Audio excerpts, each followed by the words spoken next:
Olá pessoal, tudo bem? Então vamos continuar de onde nós paramos, tá? Nós vamos falar sobre a curva da função de produção.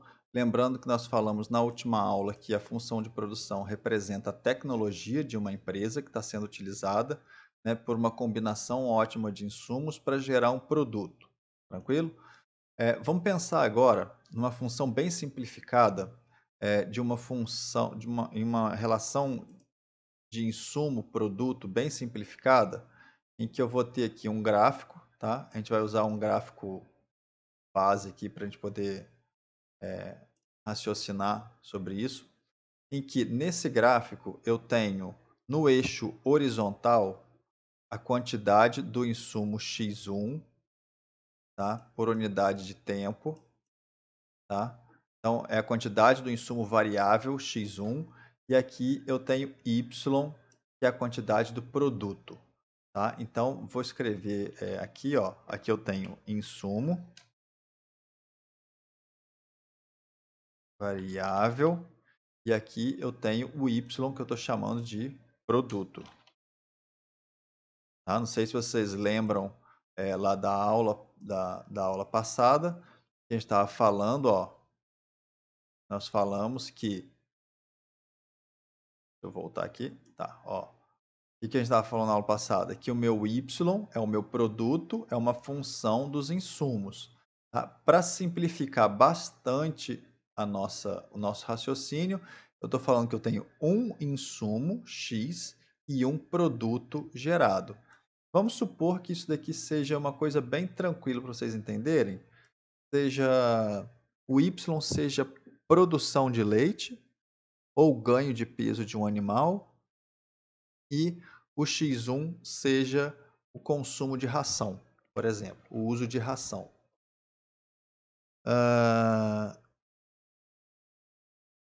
Como que a gente pode representar a relação entre essas duas variáveis? Ou seja, qual é a forma gráfica que melhor representa a adição de insumo sobre para a geração de produto? Lembrando sempre que eu tenho o insumo variável e eu tenho outros insumos que são fixos, tá? Antes de eu dar um exemplo, vamos pensar o seguinte: antes de eu dar esse exemplo da zootecnia, eu gosto sempre de usar um outro exemplo que facilita bem o entendimento. Vamos supor que o cara tem um restaurante, tá? E esse restaurante tem fatores fixos de produção, que é a estrutura, né? Ele tem um salão, ele não pode mexer, ele comprou aquele salão tem pouco tempo, vai ficar com esse salão por um bom tempo, então ele está no curto prazo, ele não vai modificar o tamanho desse salão. Ele tem a quantidade de mesas e cadeiras também que ele adquiriu, e ele não vai modificar isso por um bom tempo. Então eu tenho esses dois fatores de produção fixos aí, que é o número de cadeiras, tá? E o tamanho do salão. E eu tenho um insumo variável, que é a quantidade de garçons que estão atendendo as mesas, tá? E aí vamos supor então que esse restaurante faz sucesso e ele está sempre com o salão cheio, tá? E aí, como ele fez sucesso muito rápido, ele não estava muito preparado, e aí no começo ele tinha só um garçom, tá? Vamos pensar então que o meu insumo variável é a quantidade de garçom, com uma estrutura física fixa, e o meu produto vai ser o número de refeições servidas, tá? E melhor ainda, vamos pensar que é o grau de satisfação das pessoas que estão nesse restaurante. Então, restaurante cheio, com 50 mesas lá, cada mesa com quatro cadeiras. Então, salão lotado, um garçom atendendo. Qual que é o grau de satisfação desses clientes? É baixo. Tá? Por quê? Porque um garçom não dá conta. Aí eu vou colocar mais um garçom para atender.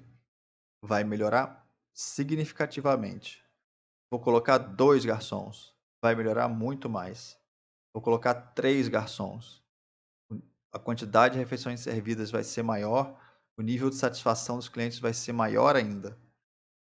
Vou colocar 4 garçons, 5 garçons, 6 garçons, 7, 8, 10 garçons para atender 50 mesas.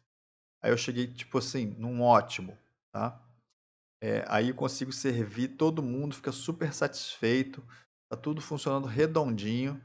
E aí eu falo assim, cara, eu acho que se eu botar mais garçom vai melhorar mais ainda. E aí eu coloco 11. Aí o garçom começa a fazer confusão, né? Que estava tudo divididinho, cada garçom atendia um setor do salão. Aí esse 11º começa a embolar o meio de campo. Começa a pegar pedido errado, né? Trocar, atender 2 vezes uma mesa e não atender nenhuma outra. Né? E aí o garçom começa a bater cabeça dentro do salão, que não é muito grande, eles começam a esbarrar lá dentro, entornam um suco no vestido da dona, né? E assim por diante. E aí o nível de satisfação com 11, com 12, com 13, enfim, já entenderam a lógica da coisa, né? No começo, quando eu adiciono uma quantidade de insumo variável, o grau de satisfação com as refeições servidas, ele aumenta e aumenta muito. Mas chega um certo ponto que não adianta mais eu colocar garçom, porque o nível de satisfação não vai ser maior. Por quê? Porque para eu colocar mais garçom, para justificar eu colocar mais garçom, eu teria que aumentar o número de mesas e aumentar o salão, ou seja, mexer na estrutura fixa. Então, o salão e as mesas ficaram saturados do insumo variável, e aí o nível de satisfação e de produto caiu. Tá claro esse raciocínio? Vamos pensar agora no nosso exemplo zootécnico, né? Eu tenho lá uma vaca que produz uma quantidade bem baixa de leite, produz, sei lá, 3 litros de leite por dia, 3, 4 litros, mas ela tem um potencial genético para produzir muito, tá? E aí eu começo a dar ração para essa vaca, né? Aí ela sai de 3 litros, ela vai para 7 litros, vai para 10 litros, vai para 15 litros, vai para 20 litros, vai para 30 litros, né? E aí essa vaca começa a comer muita ração, eu tenho que dar cada vez mais ração para ela produzir mais. Só que vocês acham que a quantidade de leite dela vai subir na mesma proporção do que ela subiu no começo, quando eu comecei a dar quantidades menores de ração? No final das contas, a vaca está comendo quanto? 10 quilos de ração por dia? Então, só um exemplo, tá, pessoal? E aí, o que eu estou querendo dizer? Que quando eu começo a fornecer ração, a resposta do produto ao insumo variável é muito grande, né? E o potencial genético dela, que é fixo, não foi atingido ainda. À medida que eu começo a aumentar muito a quantidade de ração, cada grama a mais ou cada quilo a mais que eu dou de ração, o produto continua, aumenta, mas aumenta cada vez menos. Até chegar um ponto em que, se eu der um pouco mais de ração, essa vaca pode ficar até intoxicada de tanta ração e começar a produzir menos. Então, a relação que existe, tá? Para ficar bem claro, a relação que existe entre insumo variável e produto, ela não é linear.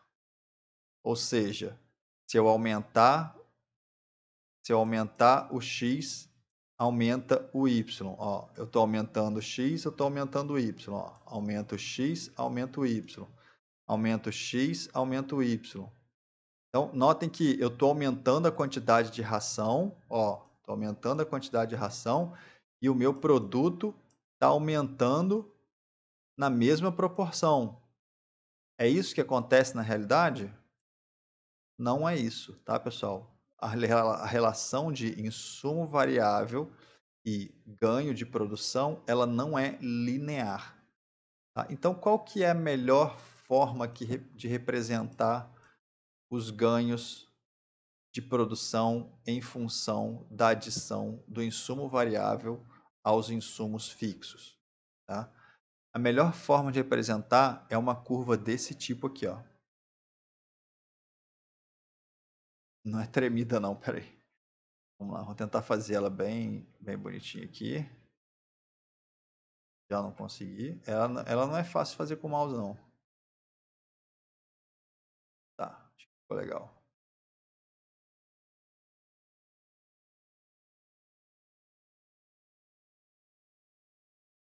Pronto. Guardem isso aqui, ó. Nós vamos falar bastante disso aqui, ó. Produto físico total. É a minha produção, PFT. Então, produto físico total, que é igual ao meu valor de Y, que é a produção, tá? Então, meu PFT, ele aumenta, tá? Com a adição do insumo variável, porém ele não segue uma reta, não é linear. Ele cresce e no começo ele cresce cada vez mais, depois ele cresce, continua crescendo, só que cresce cada vez menos, atinge um ponto de máximo e depois ele passa a decrescer. Tá? Por quê? Porque o insumo variável ficou em excesso para os insumos fixos. Tá? Pensem sempre no exemplo do garçom batendo cabeça, derrubando as cadeiras, ou essa vaca sendo saturada pela quantidade de ração. É claro? Então, guardem essa imagem na cabeça que ela vai ser.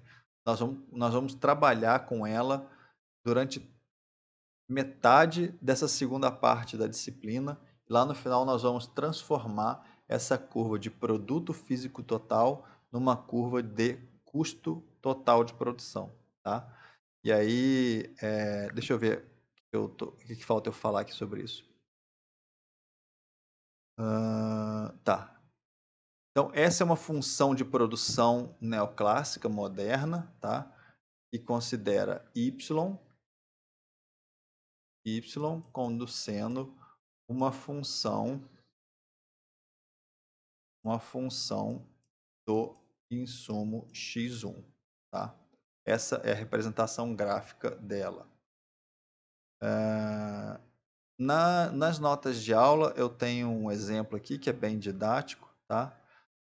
Deixa eu voltar um pouquinho só na matemática aqui.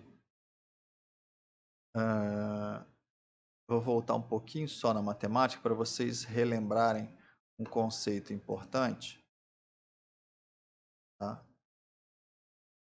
Quando eu tenho uma reta, eu tenho uma equação tipo y é igual a mais bx. Lembram disso? É uma equação de primeiro grau, né? Eu estou aqui. Quando eu tenho uma equação, quando eu tenho uma curva tipo essa daqui, ou essa aqui, ou essa aqui. Isso aqui é uma parábola, não é isso, gente? E essa parábola ela pode ser representada y igual a mais bx mais cx ao quadrado, beleza? Então, quando eu não tenho concavidade nenhuma, eu tenho uma reta, é a equação do primeiro grau.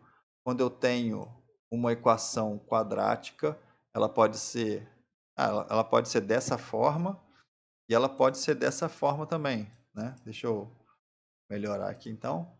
Pode ser assim, dependendo da solução que a gente tenha, ou ela pode ser assim também. Isso aqui também é uma equação quadrática. Isso aqui também é uma equação quadrática. Isso aqui também é uma equação quadrática. Essa equação não, essa equação aqui, essa equação, essa aqui e essa aqui não tem raiz. Aqui ela tem duas raízes e aqui ela tem uma raiz unitária. Desculpa, aqui ela tem uma raiz unitária, aqui ela tem uma raiz unitária e aqui ela tem duas raízes. Nesse caso aqui, né?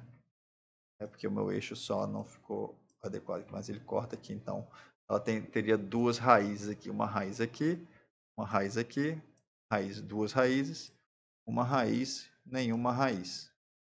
Nenhuma raiz. Aqui ele teria, modifiquei ali, né? Então, vamos lá. Aqui ele teria uma raiz e aqui duas, tá?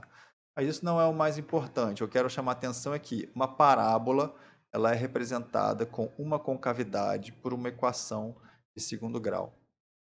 E se eu quero representar, então, uma equação que tem, ó, duas concavidades? Porque se vocês notarem bem, aqui eu tenho uma concavidade, não é isso? E aqui eu tenho outra concavidade. Então, essa equação, ela na verdade, ela é uma função cúbica, tipo y é igual a mais bx mais cx ao quadrado, né? Por exemplo, mais dx ao cubo. Tá? Então, para cada concavidade que eu adiciono numa parábola, numa curva, eu vou adicionando 1 grau a mais na minha equação. Então, essa equação do produto físico total, do produto y, ela respeita uma equação cúbica, tá? Isso vai ser importante para a gente pensar mais na frente aí. Tá? Eu só quis fazer esse resuminho aí para a gente poder recordar esse conceito aí da matemática, tá? Vou colocar um exemplo aqui, que é o exemplo que eu tenho na nota de aula, tá? Então, tá aqui. Deixa eu puxar ele aqui. Só um minutinho. Já vou colar ele aqui.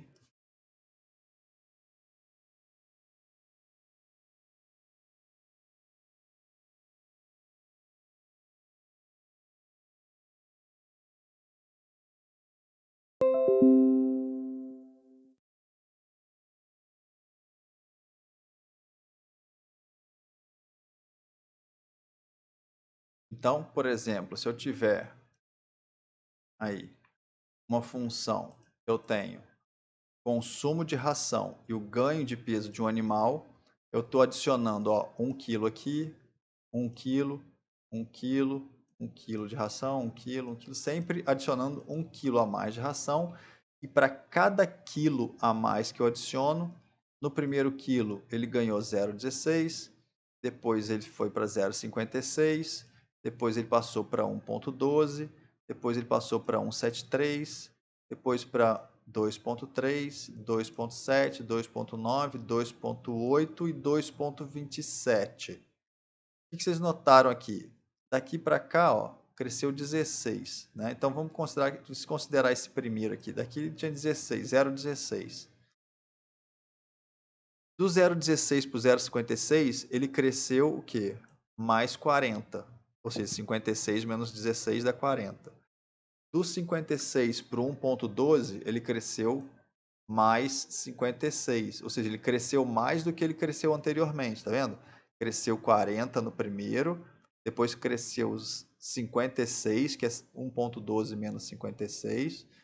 Depois do 1,73 para do 1,12 para 1,73, ele cresceu 61, tá? Ou seja, 1,73 menos 1,12 cresceu 0,61. Depois ele cresceu quanto? Ó, ele continuou crescendo, passou de 1,73 para 2,3, correto? Só que antes ele cresceu 0,61, agora ele cresceu 0,57. Depois ele cresceu 0,44, depois ele cresceu 0,20, depois ele diminuiu, olha, passou de 2,94 para 2,82, ou seja, ele diminuiu de peso. Então o crescimento foi negativo aqui, ó. E depois ele diminuiu mais ainda o ganho de peso dele. Tá? Então o que eu estou dizendo aqui? Nessa fase ele cresceu e cresceu cada vez mais. Aqui ele continuou crescendo, só que cresceu cada vez menos, e aqui ele diminuiu de peso. Então vocês estão vendo aqui 3 fases de crescimento, tá? Uma que ele cresce e cresce cada vez mais, outra que ele cresce, só que cresce cada vez menos, e outra que ele diminui o peso, ou seja, ele decresce. E aí essa relação matemática que existe entre esse ganho de peso e esse consumo de ração, ele está sendo representado por essa equação matemática aqui. Y é igual a 0,172x ao quadrado menos 0,016x ao cubo, tá? Então, eu estimei, fiz uma regressãozinha, eu estimei essa variável em função dessa e encontrei esses valores. Então, notem que é uma equação cúbica, tá? Que representa, então, a lei essa lei aqui, esse formato dessa curva de produto físico total. Tá? Então, guardem isso em mente, tá? Que isso é importante, isso é chave para a gente entender os próximos conceitos. Tranquilo? No próximo vídeo, eu vou gravar um pouco mais detalhadamente essas 3 fases aqui, tá? De crescimentos a taxas crescentes, crescimento a taxas decrescentes e decrescimento do, do produto em relação à adição de insumo. Tranquilo? Essa parte da disciplina, ela é mais enjoadinha mesmo, tem que prestar atenção, rever a aula e fica à vontade para mandar dúvida, tá bom, pessoal? Então, na próxima aula a gente continua esse conteúdo, eu vou voltar um pouquinho nele na próxima aula, a gente vai rever isso aqui para poder andar para frente, tá bom? Obrigado, um abraço e até a próxima.